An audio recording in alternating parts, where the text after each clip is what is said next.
आपका इंतजार खत्म हुआ, क्योंकि बहुत दिन से मैंने आपसे कहा था कि हमारे नगर में जो लगभग 12 साल की उम्र से ही काम कर रहे हैं बिजली का, उनका संघर्ष, जीवन संघर्ष कैसे बीता है और किस तरीके से उन्होंने अपने जीवन में संघर्ष किया है परिवार की स्थिति को देखकर, और पढ़ाई भी नहीं कर पाए पूरी, और कैसे कैसे उतार चढ़ाव की जिंदगी कटे हैं।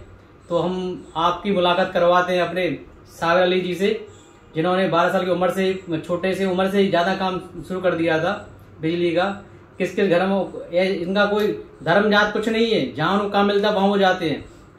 काम छोटा हो चाहे बड़ा हो, एक काम को छोटा नहीं समझते हैं, बड़े से बड़े काम को भी बड़े आराम से करते हैं और छोटे काम को भी बड़ी ईमानदारी से करते हैं। तो चलिए मुलाकात करवाते हैं अपने साबिर अली से। अपना परिचय। नमस्कार। थोड़ा जोर से बोलेगा लोग। हाँ, तो आपने 12 साल की उम्र से कैसे काम स्टार्ट किया आपने? ऐसा हमारे घर की परिस्थिति थोड़ी बहुत खराब थी। हमारे पिताजी इलेक्ट्रीशियन है, तो हमारे घर में लगभग 1-2 किलो आटा आता था। हम उस टाइम किस साल की बात है ये कोई 80 के लगभग की बात है। तो ऐसे ही चलता रहा। तो हम प्राइमरी स्कूल में पढ़ते थे, लल्लादरी स्कूल में। तो पिताजी काम करते थे और छोटा मोटा जो मिल जाता लाइट वायरिंग, जब लाइटिंग चिरवा में आई थी उस टाइम बाबू हमारे मेन मिस्त्री थे वहाँ के। बाबू मतलब पिताजी? पिताजी हमारे। कितने भाई बहन है आप? हम 3 बहनें हैं, 2 भाई हैं। मम्मी का? मम्मी है ना। मम्मी पापा भाई बहन। हाँ। बड़े भाई साहब क्या करते? वो भी इलेक्ट्रीशियन है। ठीक है, आपका नाम फेमस क्यों हो गया नगर में? अब जैसा है थोड़ा नाम ऐसा फेमस हो गया, तो ईमानदारी और हमारा नाम था उस हिसाब से बाबू के हिसाब से चला। तो आपने शुरुआत कहाँ से? हमारी शुरुआत हुई दाल मिल से हुई थी, जो कि बाबू ने ठेका लिया था। दाल मिल, जो मिल बना था पथरी वालों का। उस समय आपकी उम्र क्या थी? हमारी उम्र थी 12 साल की। 12 साल की। तो वहाँ पर लेबर वगैरह कम मिल रही थी। हाँ। तो बाबू ने कही हम चल रहे हैं संगे, कुछ हेल्प करेंगे आपकी। ठीक है, गए। वहाँ पर बैटन वाली फिटिंग चलती थी, वो कठवा वाली। हाँ। उस पर क्लैम ठुक रहा था, उसी से स्टार्ट किया। उन्होंने उनको सर्किट बताते थे, कैसे चलता गया और हमारा थोड़ा बाबू के इस तरह से नाम फेमस हो गया लगा। हमने ये देखा कि पूरी घर की लाइटें जितनी वायर हो वो आप एक बॉक्स में लाके रख देते हैं। आपको कैसे पता कि किस कमरे की लाइट कौन सी कलर की है, कौन सी डोरी किस कमरे में गई है, कौन सी डोरी किस कमरे में, ये कैसे पता चलता है? ये तो जैसे mm के हिसाब से चलता है कि 1.5 mm 2.5 mm के हिसाब से, और जो हम डालते हैं उसको दिमाग में रखते हैं, कौन सी कहाँ पर जोड़ना है, कौन कहाँ पर जोड़ना है, कौन MCB जाएगी, कौन डायरेक्ट जाएगा, AC वगैरह सब चीजें अपने दिमाग चलती है। नगर में आपने कहाँ काम किया है? चिरगांव नगर में? चिरगांव नगर में हमारा आधी से ज्यादा चिरगांव नगर फिटिंग है मेरी यहाँ।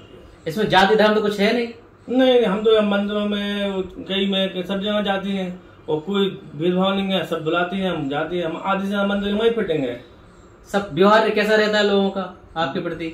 हमारे प्रति भैया इतना कि खुली छूट है, कहीं जा सकती है, किचन विचन कहीं भी आप जा सकती हैं, और कोई वो नहीं है कि साबिर के संग है, कोई मेहमान हो, कुछ नहीं है। किसी ने आरोप लगाया हो कि आपने ये कर दिया या काम में लापरवाही की या ईमानदारी से काम नहीं किया? कुछ लोगों ने आपसे बोला भी होगा। नहीं, आज तक की रिकॉर्ड में ऐसा कुछ नहीं है। कुछ नहीं है ना? कुछ नहीं है। इसीलिए साबिर का नाम इतना चलता है कि कोई भी ऐसे घर में लेडीज है और दुकान पे भी आदमियों ने फोन कर दिया साहब लाइट खराब हो गई या चले जाते हैं, बिंदास काम करके रुके आ जाती हैं, उसको मतलब नहीं है चीज। तो आप इस समय कहाँ कार्यरत है, कहाँ काम करते हैं? अभी यहाँ पे चल रही है, हमारी फिटिंग चल रही है चिरगांव में। तो काम तो करते हैं, आप तो नगर पालिका काम करते हैं, तो काम तो आपकी लेबर करती होगी ना।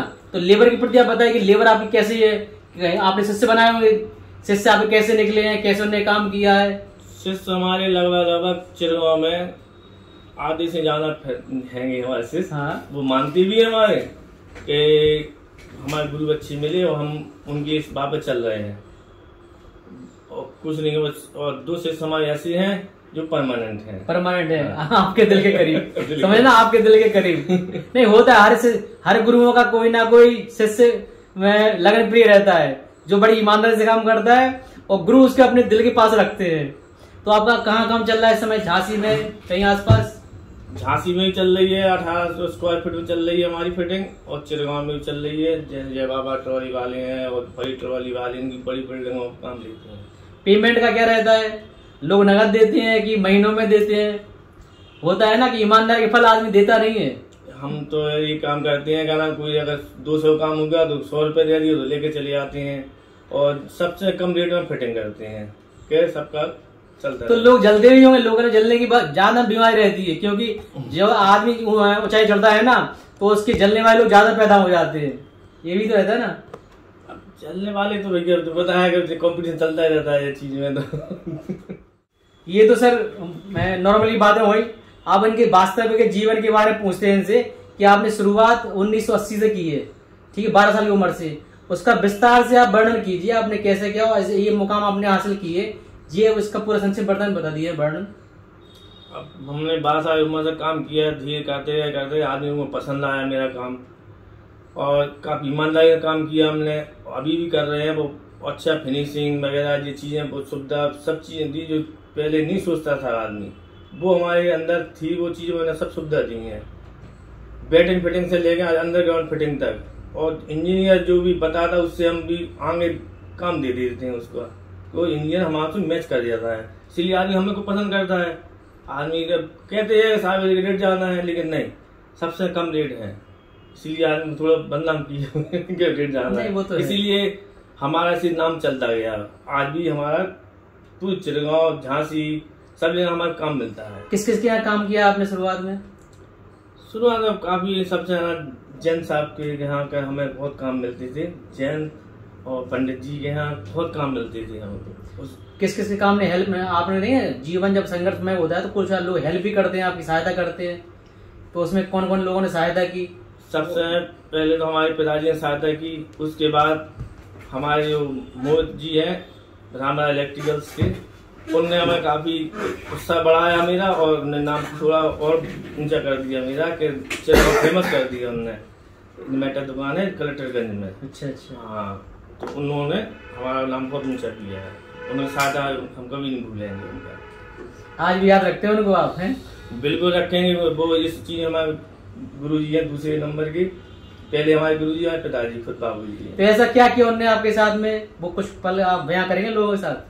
उनने हमारा ऐसे टाइम पे साथ दिया था जब हम थोड़े नॉर्मल थे और कम नहीं जानते थे थोड़ा। उन्हें इन्वर्टर और स्टेबलाइजर वगैरह में हमारा फेमस कर दिया, सुधारने के लिए चीज फिट कैसे किया था, क्या सर्किट होता है इन्वर्टर का, इसलिए उन्होंने बहुत संग दिया हमारा। और उसमें हमारा नाम भी टीवियों में अखबारों में उन्हीं ने हमारा फेमस किया था। ऐसा लोग होता है ना कि मान लो कोई व्यक्ति आगे बढ़ रहा है तो उसकी सहायता करने वाले लोग भी मिल जाते हैं, जो साबिर जी के साथ में मिले हैं। और कुछ अपने पल जो लोग साथ साझा करना चाहते हैं क्या जी? ये नहीं, कभी ऐसा होता है ना जैसे हमें कुछ बताना है लोगों को, किसी कोई मुकाम नहीं मिल पाता है वो बताने के लिए, तो आप मेरे चैनल के माध्यम से लोग बता सकते हैं कि लाइफ में कैसे आगे बढ़ना है, क्या करना है। क्योंकि आज के लोग बहुत मायूस हो जाते हैं, बहुत छोटी छोटी बात है युवा लोग हत्या करने लगते हैं या आत्महत्या कर लेते हैं, सुसाइड कर लेते हैं। बस नहीं करना चाहिए। लाइफ में दो, हर किसी का लाइफ संघर्षमय है, हर व्यक्ति का है। ये तो हम पहला इंटरव्यू था साबिर जी के बाद में, तो इनके संघर्षमय जीवन के बारे में हमने बताया है। और कुछ साझा करना चाहते हैं जो? जी कहेंगे, मेहनत करो और अपने बच्चों को अच्छा से अच्छा ज्ञान दो, और जितना हो सके अपनी जरूरतों को कम करो, और बच्चों को अच्छा पढ़ाई लिखाई अच्छे स्कूल में हो सके तो पढ़ाओ उनको, क्योंकि पढ़ाई सब कुछ है। अब पहले जो थी हमारी थी वो निकल चुकी है। हम अपने बच्चों को जैसे मैंने पढ़ाते हैं, सब कुछ करते हैं, अपना जरूरतें कम करके कम। इसलिए सभी लोगों से ये कहेंगे कि छोटा बर्गर हो चाहे बड़ा हो, अपने बच्चों को पहले पढ़ाओ, अच्छी ज्ञान दो, अच्छी सोसाइटी में रखो, और उसी के हिसाब से अपने जीवन बताओ, उसी बच्चे का आगे भविष्य अच्छा होगा। तो कुछ कहना चाहेंगे लोगों से? और कुछ बस ये कहेंगे, बस क्या है, अपने काम के प्रति ईमानदारी रखें, कहीं भी घबराएं नहीं, और लाइफ का एंजॉय लें। हर काम को एक गेम की तरह खेलें। ये समझो कि मैं एक गेम खेल रहा हूं, शुरुआत हुई है तो इसका एंड भी होगा।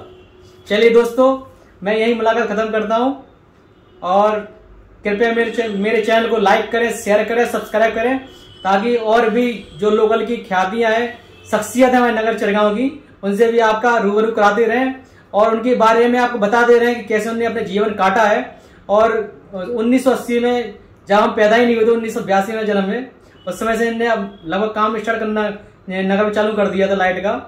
तो इसी के साथ मैं आपको नमस्कार। कृपया मेरे चैनल को लाइक करें, शेयर करें, सब्सक्राइब करें।